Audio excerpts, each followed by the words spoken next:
Okay, hello YouTube. Today we're going to be talking about a gambit, and more specifically, we're going to be talking about a gambit called the Benko gambit that happens after d4, knight f6, pawn to c4, c5, d5, and then pawn to b5.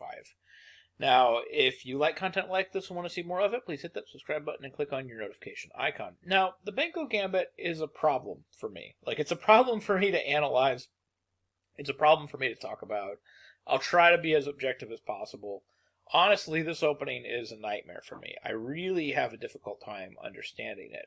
And it's not that I don't understand the various elements of what's going on. It's not that I don't understand the type of compensation that Black gets or the type of play that Black is receiving in exchange for his pawns. That is all very well and good. What I don't understand is the overall objective assessment. I have a very difficult time with that because I'm not sure who's better in this position. I'm not sure if it's equal. I'm not sure if it's unclear. I'm not sure if there's chances for both sides. Normally, when I analyze a gambit, I'm able to nail it down. I'm able to say, okay, it's unclear. It's a wild position. It's unclear, but white is definitely slightly better. It's unclear, but, white should have a slight pull. With the Benko gambit, I don't have any conception of what the overall evaluation is. I know what's going on, but I don't know what the overall evaluation is. I have a very difficult time with that, and I have for pretty much my entire life. I've never quite figured out the Benko gambit. So if you know more about it than I do, or if you got a better idea what's going on than me, go ahead and let me know and tell me what you think your favorite line is to play against the Benko. But anyways, when I first started analyzing the Benko gambit, trying to figure out what the objective assessment is, I actually spent like 7 days straight without sleeping trying to figure it out. I actually had to go to a doctor to get a sleeping pill. I could not figure out for the life of me, what is the objective evaluation. And here's the difficulty. Okay, so the whole point of the Benko is after, takes on b5 and then a6, Black is gambiting some material, and in exchange for that, he's getting some very interesting positional compensation. So the whole point being is if we just go down this main line, takes, knight c3, d6, e4, and let's just say bishop f1, king f1. So this is one reasonable path that we could go down. So what's the positional compensation? The positional compensation is that Black has two open files against white that he's going to be able to place rooks on. Also, the positional compensation is kind of interesting. It's that Black has less pawns than white, but he has a better pawn structure. Meaning that each of his pawns is part of one compact pawn island, whereas whites are separated into two separate pawn islands. This is considered one pawn island, running all the way down here. All these pawns are part of one pawn island. And then we have this other pawn island right here. These two pawns are part of their own pawn island. So it's better in general to have fewer pawn islands. This has to do with the defensive resources of pawn structures. Basically, the d pawn can be defended twice. The e pawn can be defended twice. The f pawn can be defended twice, and the g pawn can be defended twice, whereas the h and c pawns can only be defended once. Now for white, it's the g, f, and e pawns are the only ones that can be defended twice, and every other pawn can only be defended once. Now what's interesting is if you take all those numbers and add them up, Black's pawn structure and white's pawn structure are equivalent. They have the same total defensive power as each other. So Black has the same total defensive power as white. But then, here's the other thing about white's pawn structure. White has a better center. White's center is more advanced, and white has more space. And space in and of itself is an advantage. So even though Black has positional compensation in the form of a more compact pawn structure and two open files against a weak pawn island, white also has positional compensation in the form of a better center and more space. And this is what it makes this really difficult for me. With most gambits, it's really, really clear. You give up a pawn, but you get positional compensation, you get central control. You give up a pawn, but you get clear attacking chances, or whatever. This is weird. You're giving up a pawn, and you get positional compensation, but you also give positional compensation. And in the end, the overall evaluation is equally unclear. It's not clear if the position is unclear, if somebody's better, if somebody's worse, or the position is equal. What is clear is by the time that the dust settles, usually somebody is clearly better.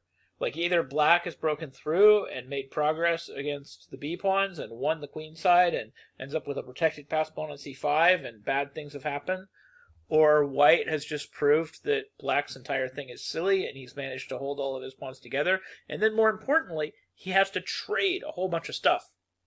Because if white doesn't trade a whole bunch of stuff and get to the end game, then he's not going to have that advantage of having an outside pass pawn. And he has to trade the right stuff. Like major piece endgames aren't necessarily better for him. It's only going to be minor piece endgames that are better for him. So it makes life very, very complicated. Now, to understand the full positional ramifications of the Benko, I think it's very important to take a look at what I like to call the first Benko Gambit game, which wasn't even in a Benko Gambit. It was actually this game played between Capablanca and Aram Nimzovich that was played in a Steinitz variation of the Rey Lopez. I know you're probably thinking, what does a Steinitz variation of the Rey Lopez have to do with the Benko Gambit? Well, you're about to find out.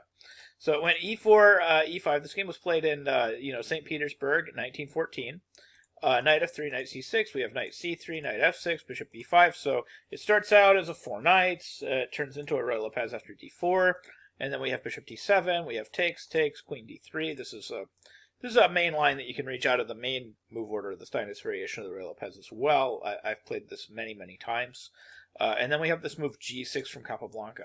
And this was arguably like a really brilliant kind of move. It coaxed Nimzovich into going after this extra pawn. He played knight c6, bc6, queen a6, queen d7, queen b7, rook c8, and then he grabbed this extra pawn. He snapped up this extra pawn. Now white is up a pawn and has a clear, passed pawn down the road.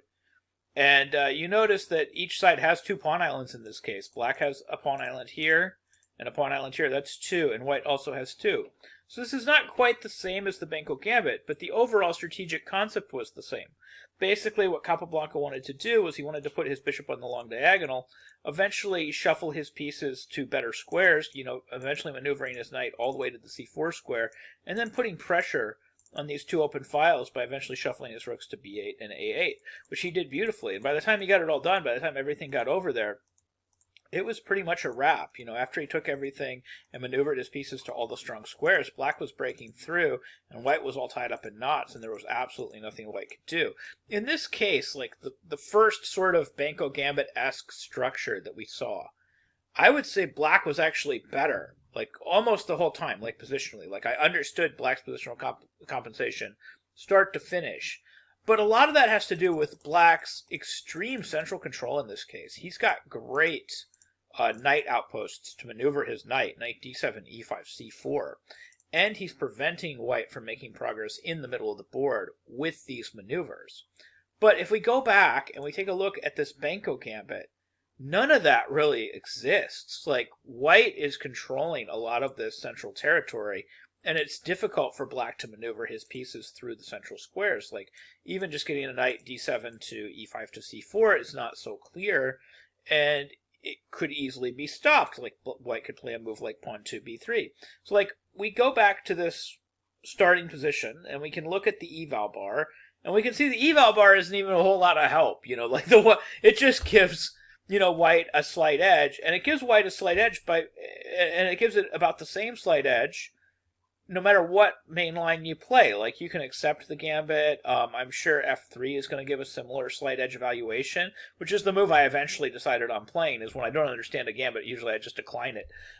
So I end up playing like f3 and e4 and just trying to take a bigger center, and then just trying to take my stake over here on the queen side later. Which is another very reasonable way to play, but it gives slight edge for pretty much anything.